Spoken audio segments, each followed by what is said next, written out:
Lorsque la télévision donnera aux choses et aux gens leur vraie place, on y entendra par exemple ceci. Nous sommes le 4 novembre 1970. Il y a un an, Carlos Marighella tombait assassiné par le régime le plus abject qu'on puisse trouver sur cette planète, la dictature des généraux du Brésil. Un de ses camarades qui a vécu la vie de son groupe nous parle de lui. Il est entré, il m'a serré la main et m'a traité par mon nom.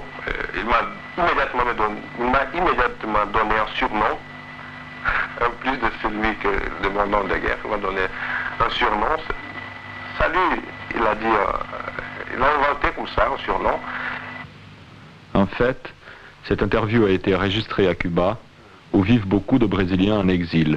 Celui-ci, qui peut avoir à retourner au Brésil, a dû par conséquent rester anonyme.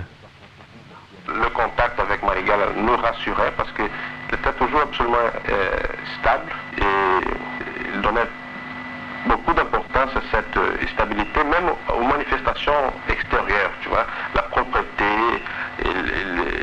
il croyait important que tout le monde était toujours propre, si possible avec cravate. Tu vois, la police est une police de classe. Elle identifie immédiatement le type qui est un peu mal foutu comme l'ennemi.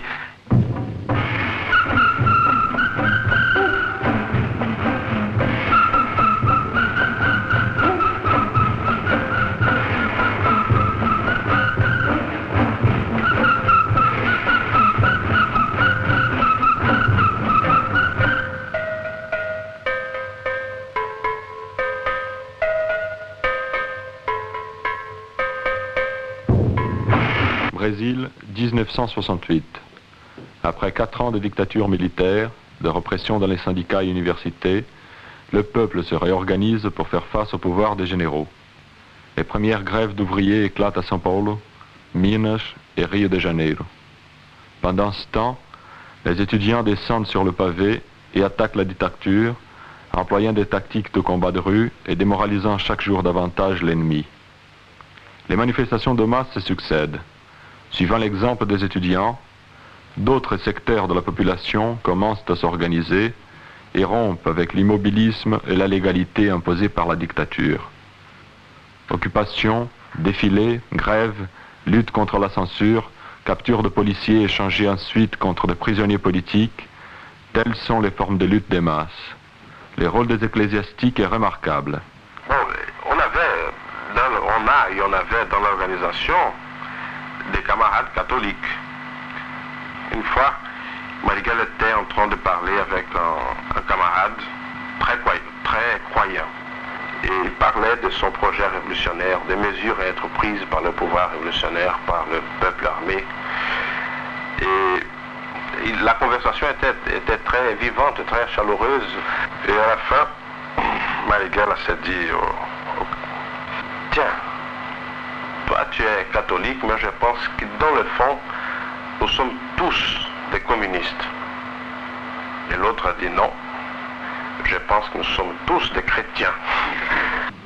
C'est aussi en 1968 que l'Action de libération nationale, dirigée par Carlos Marighella, déclenche la lutte armée au Brésil sous la forme de la guérilla urbaine.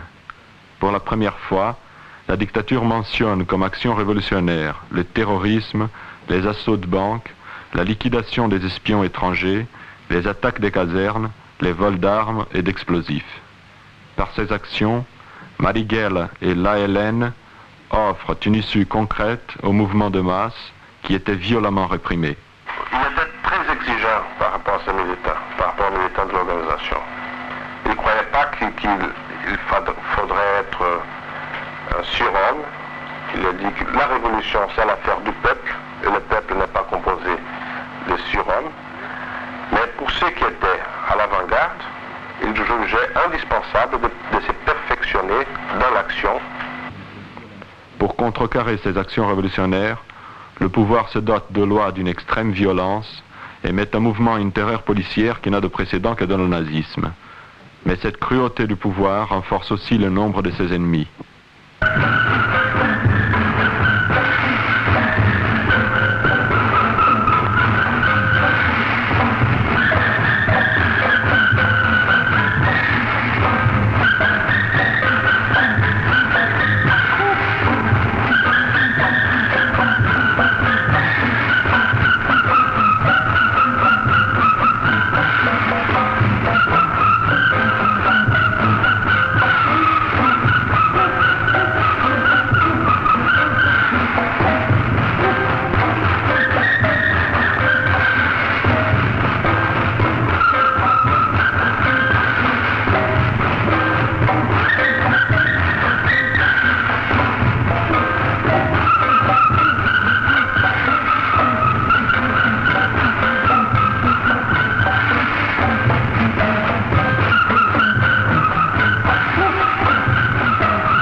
Pendant l'année 1968, l'ennemi avait tiré sur les étudiants et sur les masses, faisant beaucoup de pertes parmi les combattants de rue, en général des armées. L'expérience a alors montré que de petits groupes d'hommes armés, organisés pour les attaques des banques et des casernes, pouvaient, malgré leurs limites, être utilisés pour affronter la puissance de feu supérieure de l'ennemi. Ces actions de petits groupes n'excluent pas, pour Marighella, la lutte ni l'action des masses, mais elles leur sont nécessaires. Sans hommes armés, on ne peut rien contre la dictature. À la suite de la défaite des forces populaires face au coup d'État de 1964, Marighella s'était battu au sein du Parti communiste brésilien, dont il était membre du comité central, pour amener le parti à cette pratique révolutionnaire de l'action. En décembre 1966, après 2 ans d'une lutte interne qui a secoué le parti de haut en bas, Marighella a écrit à ses camarades du comité exécutif. Chers camarades, je vous écris pour donner ma démission du comité exécutif. Nos divergences sur les plans politiques et idéologiques sont très grandes et la situation qui s'est créée est devenue insupportable. Après avoir dit et répété qu'à la violence des classes dominantes il faut opposer celle des masses, rien n'a été fait pour qu'aux paroles correspondent des actes. On continue à prêcher le pacifisme par manque d'élan et de conscience révolutionnaire, ce qui ne n'est que de la lutte. Pour le Brésil, il n'y a qu'une issue, la lutte armée. Est-ce que lui-même, tu peux dire, est-ce que lui-même, Marighella, comme il était un homme violent? Absolument pas, il était très gentil. À l'intérieur de l'organisation, et avec d'autres camarades révolutionnaires, d'autres groupes révolutionnaires, c'était toujours la persuasion. Avec les gens qui étaient de notre côté de la barrière, sa façon de se conduire, c'était toujours la patience et la persuasion. Mais vis-à-vis de l'ennemi, si on le voyait, par exemple, dans une action de banque, c'était vraiment un type redoutable. Quelques mois après, Marighella est exclu du Parti communiste brésilien. Avec lui sont aussi limogés d'autres membres du comité central qui menaient la lutte politique et idéologique à l'intérieur du parti. Cependant, il n'est pas question pour Marighella de former tout de suite un nouveau parti. Pour lui, l'action révolutionnaire s'impose et seul son déclenchement pourra créer les conditions favorables à la construction du parti révolutionnaire. Il disait que nous, on devrait remplir notre rôle d'internationalisme prolétarien en réalisant la révolution brésilienne, en abattant le pouvoir bourgeois au Brésil et en expulsant l'impérialisme américain du Brésil. Il ne croyait pas nécessaire de faire de la critique des différentes positions des pays révolutionnaires ou des pays socialistes avec ou sans guillemets. C'était pas à lui de le dire, c'était pas préalable à son action. En août 1967, se tient à La Havane la première conférence de l'Organisation latino-américaine de solidarité, la OLAS. Derrière l'estrade officielle figure le portrait d'Ernesto Guevara. Il nous a dit une fois dans notre groupe qu'il pensait que vraiment on allait encore vivre des temps très durs, et très durs même, jusqu'à la prise du pouvoir.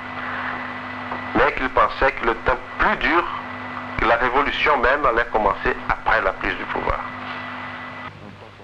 Marighella rallie les principales thèses de la OLAS et c'est en rentrant au Brésil qu'il définit les principes stratégiques de son organisation, l'Action de libération nationale.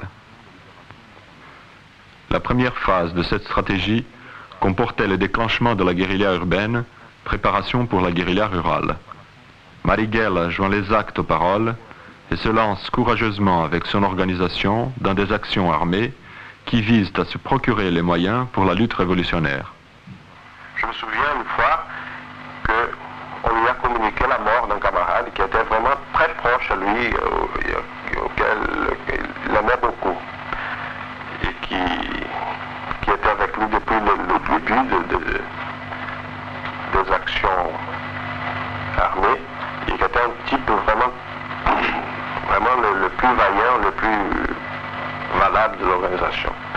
Et quand on a communiqué la mort du camarade et les circonstances de la mort, on savait qu'il était vraiment très très frappé par l'histoire. Mais il a gardé un petit silence, comme s'il assimilait le coup, tu vois. Et après il a dit, bon, je ne veux pas en juger à ce moment avec ces éléments qu'il faut m'apporter, mais apparemment il a commis une erreur. Et maintenant, c'est comme ça. Si on commet une erreur, on paie avec la vie. Et plus jamais la commenter. En septembre 1969, presque 2 ans après le début des actions armées, l'ambassadeur américain au Brésil est enlevé à Rio de Janeiro par un commando de l'Action de libération nationale et du mouvement révolutionnaire du 8 octobre. Il sera échangé contre 15 militants emprisonnés qui seront dirigés vers le Mexique. Ces militants viennent de différentes organisations révolutionnaires. Ils couvrent pratiquement toutes les tendances. Parmi eux, un ancien camarade de Marighella au Parti communiste, le vieux Gregório Bezerra.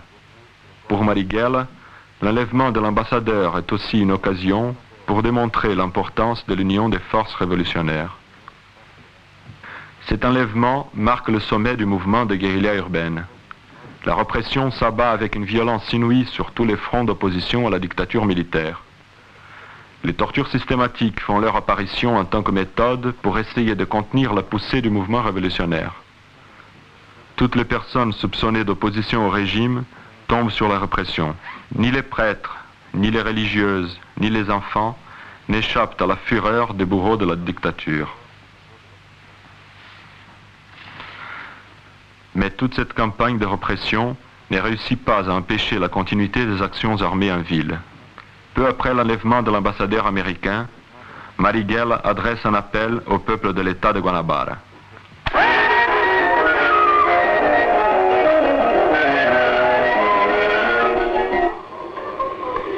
Ao povo e aos revolucionários da Guanabara. A guerra revolucionária continua a desenvolver-se e não há nada que possa deter a sua expansão. O banimento e a... Au peuple révolutionnaire de Guanabara. La guerre révolutionnaire continue à se développer et il n'y a rien qui puisse l'arrêter. La dictature essaye néanmoins d'annihiler la résistance populaire. Elle fait appel au tristement célèbre escadron de la mort, groupe parapolicier chargé des assassinats et hors-la-loi. Le 4 novembre 1969, Carlos Marighella est attiré dans une embuscade et tombe sous les balles de 80 policiers armés de revolvers et mitraillettes. La dictature le considérait son ennemi public numéro 1 et croyait qu'en le tuant, elle mettrait un terme à la lutte révolutionnaire du peuple brésilien. Mais l'idée de l'action, toujours présente dans la pensée de Marighella et pour laquelle il avait donné sa vie, était déjà acquise par un grand nombre de militants révolutionnaires.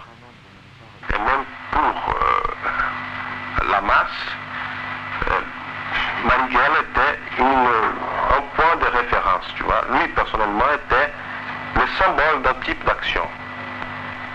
Et pour un moment, les gens ont cru que si lui, qui était Marighella, avait disparu, ça serait beaucoup plus difficile de continuer la lutte sans lui. Mais de même que la mort du Che n'a pas signifié la fin des perspectives révolutionnaires de l'Amérique latine, mais au contraire que la figure de Che s'est transformée dans un drapeau révolutionnaire pour le peuple latino-américain, la figure, l'exemple de Marighella vont fructifier certainement et ont déjà fructifié par rapport au Brésil, à l'intérieur du Brésil. Vraiment, c'était pas l'histoire de dire, bon, si je tombe, il y aura d'autres pour prendre mon fusil, je sais pas quoi. Pour lui, n'était pas une position rhétorique, mais c'était vraiment, il jugeait que l'action avait comme une des conséquences possibles la mort.